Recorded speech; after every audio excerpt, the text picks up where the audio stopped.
I hope you all are doing great today. Today we will learn about a very interesting subject called English grammar. In this, we will learn about various topics like alphabet, capital letters and small letters, and how to make words from them, some joining words like conjunctions, preposition and articles. Also, we will learn about some reading skills and writing skills. तो चलिए बच्चों शुरू करते हैं. Has, have and do, does. Has, have और do, does के बारे में बच्चों हम इसमें जानेंगे. Points to study: has and have their use in sentences, do and does their use in sentences. कि बच्चों has, have का use हम sentences में देखेंगे और do, does का. Let's start with has and have. Read the following sentences. बच्चों इन sentences को पढ़िए. Aarti has a toy car. Riya and Maya have books. When the noun or a person is one, we use has. When the noun or a person are more than one, we use have. The words has and have show possession or ownership. कि बच्चों जब हमारा noun या person सिर्फ एक होता है तो हम हैज का यूज करते हैं. जब हमारा नाउन या पर्सन एक से ज्यादा होते हैं तब हम हैव का यूज करते हैं. तो बच्चों जो हमारे वर्ड्स हैज हैव है ये हमारे पोजेशन या फिर किस इंसान की चीजें हैं, मतलब उसकी ओनरशिप को जो है दर्शाते हैं. Comments. We use have with singular nouns and pronouns. We use have with plural nouns or pronouns.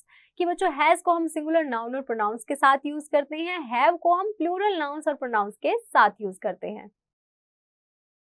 When we say Hari has a book, it means that Hari possesses or owns a book. कि बच्चों जब हम ये बोलते हैं कि हरी के पास ये बुक है तो इसका मतलब हम ये बता रहे हैं कि हरी की है ये बुक, या फिर हरी का मतलब जो है इस बुक पर जो है हक है. Examples: Rishu has a teddy bear. She has a doll too. Children have toys to play. They have cricket balls. So बच्चों has have का हमने यहाँ पे यूज देखा. सिंगुलर के साथ हमने has यूज किया है और प्लूरल के साथ हमने have यूज किया है.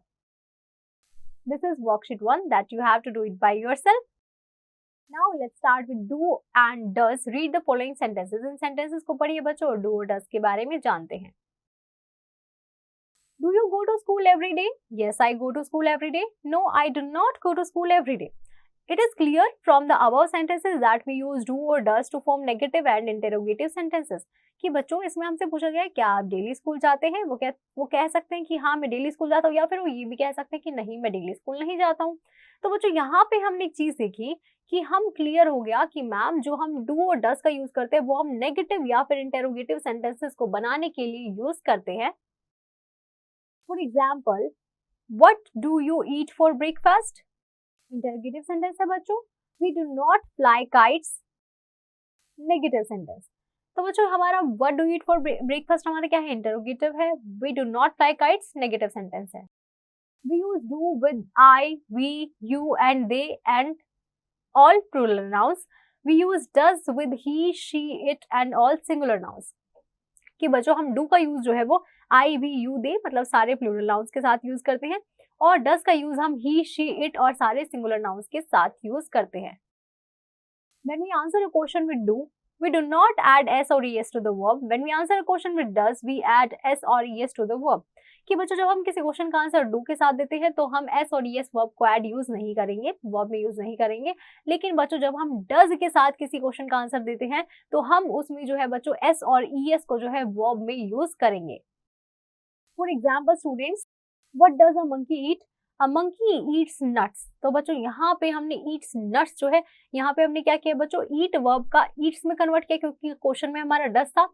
Where do monkeys live? Do है बच्चों, so monkeys live on trees. तो हमने live को बच्चों as it is रखा, s और es का यूज नहीं किया. Now I hope students you have understood this chapter pretty well. Now you just have to revise the topic again and practice all the exercise questions by yourself.